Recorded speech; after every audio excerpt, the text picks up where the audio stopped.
प्यारे बच्चों, KGN classes में आपका स्वागत है।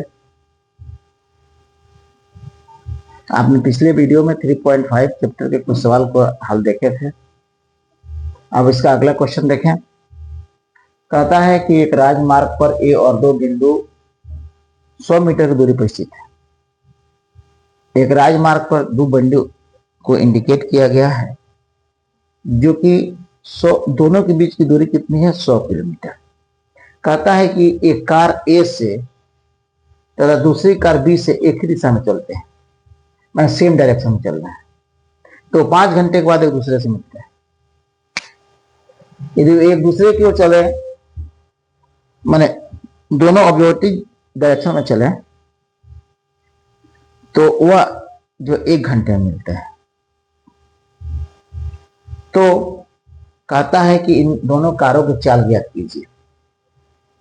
तो सबसे बड़ी बात ये समझने वाली है कि अगर ए बिंदु से कोई कार चलना प्रारंभ करता है, बी बिंदु तक पहुंचता है, तब तक उतनी समय में बी बिंदु से चलने वाली कार कुछ एडिशनल दूरी तय कर लेगी। यानी कि दोनों 100 किलोमीटर की दूरी से बी बिंदु चलने वाली गाड़ी जो है उस 5 घंटे में चल करके उससे कुछ आगे चली जाएगी। चूंकि दोनों की जर्नी, एक कार की जर्नी यहां से शुरू होती है और दूसरे कार की जर्नी यहां से शुरू होती है। तो अगर 5 घंटे चला ए बिंदु चलने वाला कार तो यहां तक पहुंचा, उसी तरह तो बी बिंदु से चलने वाला कार तो यहां से चलकर 5 घंटे में यहां तक सी बिंदु तक पहुंच जाएगा। जबकि सी बिंदु तक की, बी से सी तक की दूरी अननोन है, मालूम नहीं है। ठीक है, तो हम देखते हैं। माना कि ए बिंदु चलने वाले कार की चाल बराबर x किलोमीटर प्रति घंटा तथा बिंदु बी से चलने वाले कार की चाल बराबर y किलोमीटर प्रति घंटा। पहले कार द्वारा 5 घंटे में तय की गई दूरी बराबर 5x तथा दूसरे कार द्वारा 5 घंटे में तय की गई दूरी बराबर 5y। चूंकि पहले कार की चाल x किलोमीटर प्रति घंटा है तो 5x में 5x दूरी तय करेगी, दूसरे कार की चाल जो है y किलोमीटर प्रति घंटा है तो 5 घंटे में 5y की दूरी तय करेगी। तो इस 5x का वैल्यू कितना होगा? ये चला 100 मीटर प्लस 5y जो बी वाला जो है सी तक पहुंच गया है, तो इस दूरी में ऐड हो जाएगा। यानी कि 5x बराबर 100 प्लस 5y। इस 5y को इधर लाइए, 5x बराबर 5y बराबर 100, 5 कमन हो जाएगा, x माइनस वाई बराबर 100, यानी x माइनस वाई बराबर 100 बाई 5 बाई 20, या x बराबर 20 प्लस वाई। अब दूसरा, इस सवाल का दूसरा भाग क्या कहता है कि दोनों एक दूसरे के अपोजिट चल रहे हैं। एक ए से बी की तरफ जा रहा है, दूसरा बी से ए की तरफ आ रहा है। आज जब ऐसा करते हैं तो दोनों 1 घंटे में एक दूसरे तरफ मिल जाते हैं। यानी दोनों मिलकर संयुक्त रूप से कितनी दूरी तय किए? 100 किलोमीटर। क्योंकि ए और बी बिंदु के बीच की दूरी कितना है? 100 किलोमीटर। और दोनों चला 1 घंटा चला, तो अगर एक कार की चाल x किलोमीटर प्रति घंटा है तो वह 1 घंटे में 1 इंटू x किलोमीटर दूरी तय करेगा। दूसरे कार जो बी बिंदु चल रहा है, अगर उसकी चाल y किलोमीटर प्रति घंटा है तो 1 घंटे में 1 इंटू y किलोमीटर दूरी तय करेगा। और ऐसा होने से क्या हुआ? दोनों की तय की दूरी कितनी होगी? x प्लस वाई बराबर 100। दोनों चला, लेकिन कितना चला? तो 100 किलोमीटर दूरी तय किया। तो समीकरण 2 में इस x का वैल्यू रख दीजिए, तो 20 प्लस वाई 100,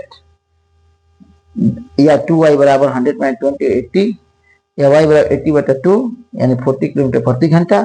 इस तरह x बराबर 100 माइनस वाई 100 माइनस 40 बराबर 60 किलोमीटर प्रति घंटा। यानी एक कार की चाल होगी 40 किलोमीटर प्रति घंटा और दूसरी कार की चाल होगी 60 किलोमीटर प्रति घंटा। अब हम चल रहे हैं अगले सवाल की ओर।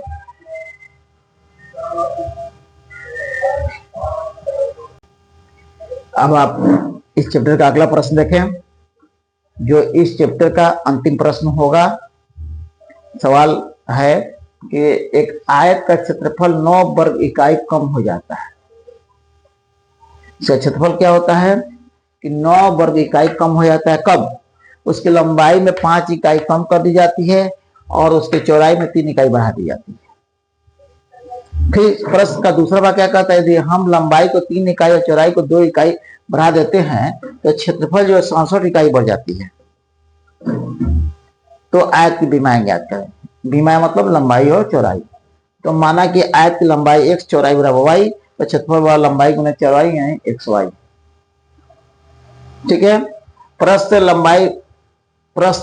जो कह रहा है कि लंबाई में 5 इकाई कम कर दिया जाए तो x-5, और कह रहा है कि चौड़ाई में 3 इकाई बढ़ा दिया जाए तो हम बढ़ा दिए, y में 3 इकाई तो y प्लस 3। अब इसका क्षेत्रफल का वैल्यू जो होगा वो होगा x-5 इंटू वाई प्लस 3। क्षेत्रफल बराबर होता है लंबाई इंटू चौड़ाई। तो ऐसा करने से क्या होता है कि पूर्व का जो क्षेत्रफल है उसमें क्या होता है 9 इकाई कम हो जाती है, यानी इसका क्षेत्रफल पहले के क्षेत्रफल से 9 इकाई कम हो गया, xy माइनस 9। अब इसको गुना करें, x और y में गुना करें xy, x और 3 में गुना करें 3x, माइनस 5 में y जगह माइनस 5y, अब प्लस माइनस माइनस 15। अब xy cancel, 3x minus 5y बराबर माइनस 9 प्लस 15, 15 में से 9 चला गया, 3x माइनस 5y बराबर 6, समीकरण 1 बन गया। अब पुनः प्रश्न के दूसरे भाग पर जाइए और दूसरे भाग पर जा करके इसको देखिए। यदि हम लंबाई को 3 इकाई बढ़ाने के बाद x प्लस 3 और चौड़ाई को 2 इकाई बढ़ाने के बाद y प्लस 2, तब इसका क्षेत्रफल जो बनता है वह पुराने क्षेत्रफल से 67 इकाई बढ़ जाता है। तो पुराने क्षेत्रफल से 67 इकाई बढ़ेगा, यानी कि पुराने क्षेत्रफल में 67 इकाई जब जोड़ेंगे तो इसके क्षेत्रफल के बराबर होगा। तो पुराने क्षेत्रफल में हम 67 इकाई जोड़ दिए, इसका मल्टीप्लाई कीजिए, x और y से गुना xy, 2 में x से गुना 2x, 3 में y से गुना 3y, प्लस 3 गुना 6 2xy प्लस 67, xy को कैंसिल, 2x प्लस 3y बराबर 67 माइनस 6 यानी 61, 2x प्लस 3y बराबर 61 समीकरण 2। अब समीकरण 1 इस सवाल से क्या प्राप्त हुआ है, 3x माइनस 5 बराबर 6 प्राप्त हुआ है। और दूसरा समीकरण क्या प्राप्त हुआ है, 2x प्लस 3y 61, एक प्लस एक माइनस में है, दोनों का चिन्ह अपोजिट, दोनों का कोफिशिएंट अलग अलग, तो इसके कोफिशिएंट से इसमें गुना कर दीजिए, इसके कोफिशिएंट से इसमें गुना कर दीजिए, यानी कि y कोफिशिएंट 3 है तो समीकरण 1 मल्टीप्लाइड बाई 3 और समीकरण और y के कोफिशिएंट 5 है तो समीकरण 2 मल्टीप्लाइड बाई 5। अब जब 3 से गुना करेंगे तो पूरे में गुना होगा, 3 3 का 9x, 5 3 15y, 6 3 18, 5 से गुना करेंगे 5 दूना 10x, 5 3 15y, 61 5 1 305। अब दोनों प्लस माइनस बराबर कट गया, 9 10 19 x बराबर 323, x बराबर 323 बटा 19 बराबर 17, यानी कि इसकी लंबाई का मान होगा 17।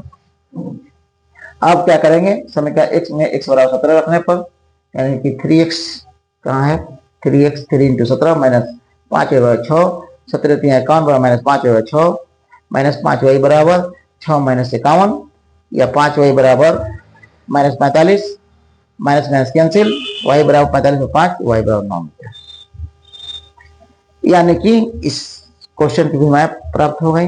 लंबाई के मान 17 मीटर, चौड़ाई के मान 9 मीटर। आज यहाँ पे 3.5 चैप्टर समाप्त होता है। ठीक है, तो विमाएं यहाँ दिया हुआ है और हम लंबाई चौड़ाई ज्ञात कर रहे हैं। तो विमाएं का मतलब होता है लंबाई और चौड़ाई, यानी कि बीमा मतलब दोनों चीज, लंबाई और चौड़ाई। तो लंबाई 17 और चौड़ाई 9 मीटर। आज जो यहाँ पे 3.5 चैप्टर समाप्त होता है। अगले वीडियो में हम मिलते हैं 3.6 चैप्टर के साथ। तब तक गुड नाइट, थैंक यू।